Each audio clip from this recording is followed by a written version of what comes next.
পোলাও যদি ঝরঝরে না হয়, আমাদের সবার মেজাজ খারাপ হয়ে যায়। আর সেখানে যদি তেল ছাড়াই ঝরঝরে পোলাও রান্না করা যায়, তাহলে কেমন হয় বলুন তো? আসসালামু আলাইকুম, আমি বাংলাদেশের থেকে বলছি। আজ আপনাদের সাথে শেয়ার করব তেল ছাড়া কিভাবে মজাদার পোলাও রান্না করা যায় সেই রেসিপি। এই পোলাওটা রান্না করাও যেমন সহজ, খেতেও খুব মজা, আর শরীরের জন্য খুবই ভালো। চলুন তাহলে আমার হেসেলে দেখে এসে রেসিপিটি। এখানে পোলাওর জন্য আমার একটা মিহি পেস্ট দরকার। এজন্য আমি একটা ব্লেন্ডারের বাটি নিলাম। এর মধ্যে এখন দিয়ে দিলাম নারকেল ফালি। এরপর এখন দিব কিছু কিশমিশ, আর দিব পেঁয়াজ বেরেস্তা। এখন কিছুটা লিকুইড দুধ অথবা পানি দিয়ে এটা একটা মিহি পেস্ট করে নিব। এই যে হয়ে গিয়েছে।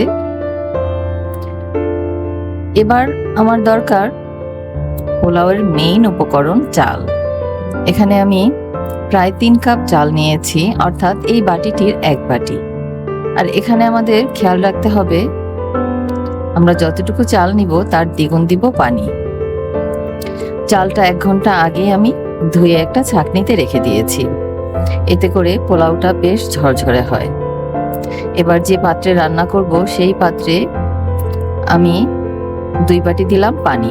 যেহেতু আমরা 1 বাটি চাল নিয়েছিলাম, সেই বাটির 2 বাটি দিলাম পানি।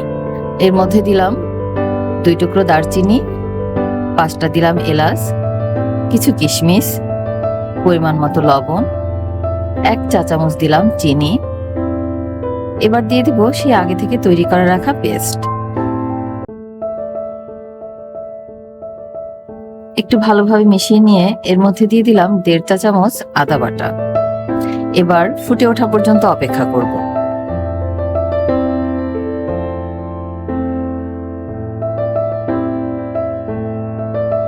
পানিটা ভালোভাবে ফুটে উঠলে এর মধ্যে দিয়ে দিব সেই ধুয়ে রাখা চাল।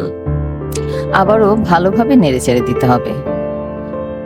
নাড়ার পর আমরা এবার লবণটা চেক করে নিব। এখন ঢেকে রাখবো 5 মিনিটের জন্য। 5 মিনিট পর ফিরে এলাম।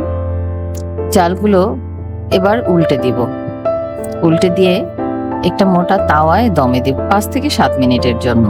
ফিরে এলাম 7 মিনিট পর। পোলাওটা আবারও নেড়ে দিয়ে উপর নিচ করে দিতে হবে, যাতে সব জায়গায় একইভাবে তাপ লাগে।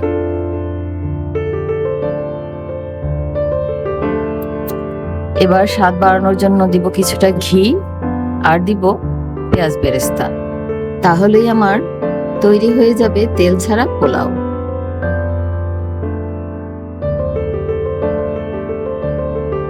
গরম গরম পরিবেশন করুন মজাদার এই পোলাও। ভিডিওটি ভালো লাগলে পাশে থাকবেন, লাইক কমেন্ট শেয়ার করবেন।